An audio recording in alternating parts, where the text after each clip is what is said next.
This is Chapter 25 of Holes by Louis Sachar. There was a doctor in the town of Green Lake 110 years ago.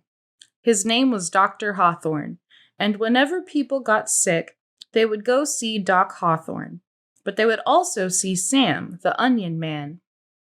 "Onions, sweet, fresh onions," Sam would call, as he and his donkey, Mary Lou, walked up and down the dirt roads of Green Lake. Mary Lou pulled a cart full of onions. Sam's onion field was somewhere on the other side of the lake. Once or twice a week, he would row across the lake and pick a new batch to fill the cart.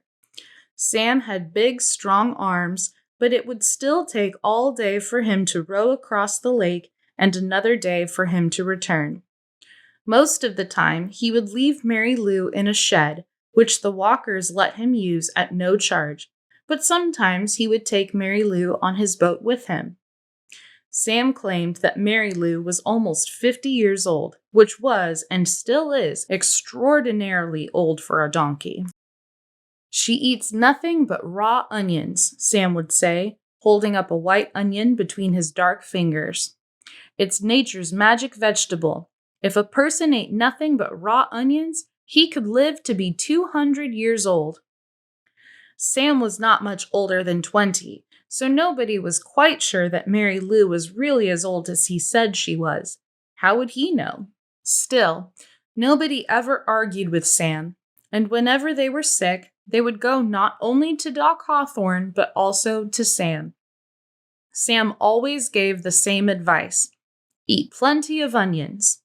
He said that onions were good for the digestion, the liver, the stomach, the lungs, the heart, and the brain.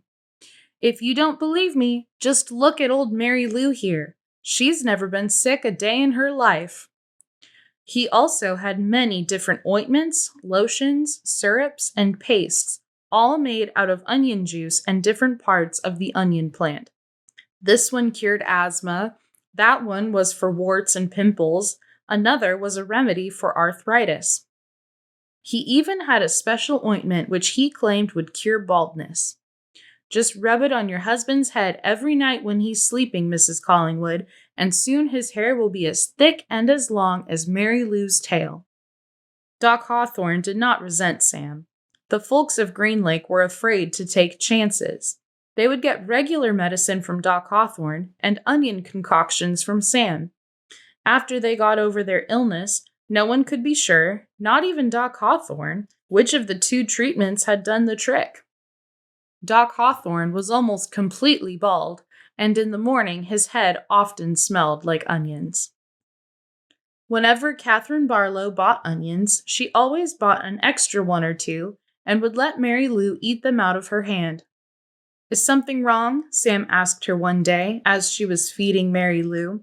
"You seem distracted." "Oh, just the weather," said Miss Katherine.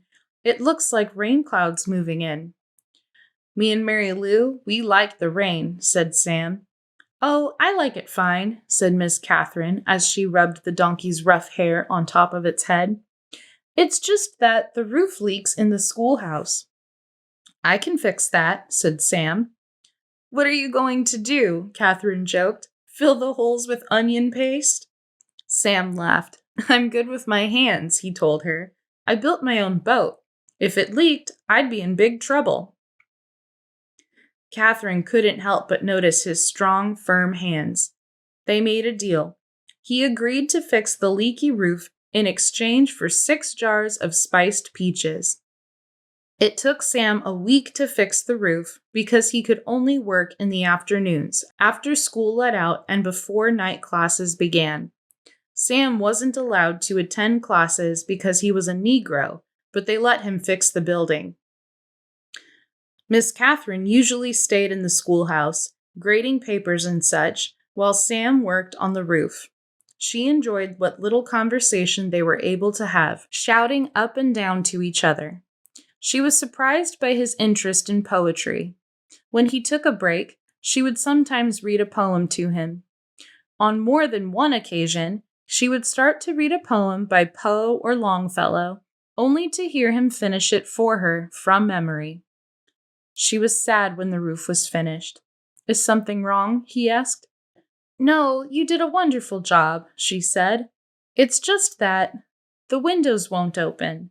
The children and I would enjoy a breeze now and then." "I can fix that," said Sam. She gave him 2 more jars of peaches, and Sam fixed the windows. It was easier to talk to him when he was working on the windows. He told her about his secret onion field on the other side of the lake, where the onions grow all year round and the water runs uphill. When the windows were fixed, she complained that her desk wobbled. "I can fix that," said Sam. The next time she saw him, she mentioned that the door doesn't hang straight, and she got to spend another afternoon with him while he fixed the door. By the end of the first semester, Onion Sam had turned the old rundown schoolhouse into a well-crafted, freshly painted jewel of a building that the whole town was proud of. People passing by would stop and admire it. "That's our schoolhouse. It shows how much we value education here in Green Lake." The only person who wasn't happy with it was Miss Katherine. She'd run out of things needing to be fixed. She sat at her desk one afternoon, listening to the pitter-patter of the rain on the roof. No water leaked into the classroom except for the few drops that came from her eyes. "Onions! Hot, sweet onions!" Sam called out on the street. She ran to him. She wanted to throw her arms around him but couldn't bring herself to do it. Instead, she hugged Mary Lou's neck. "Is something wrong?" he asked her.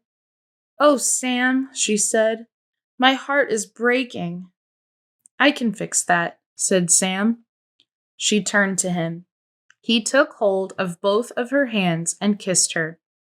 Because of the rain, there was nobody else out on the street.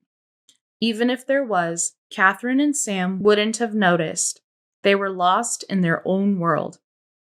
At that moment, however, Hattie Parker stepped out of the general store.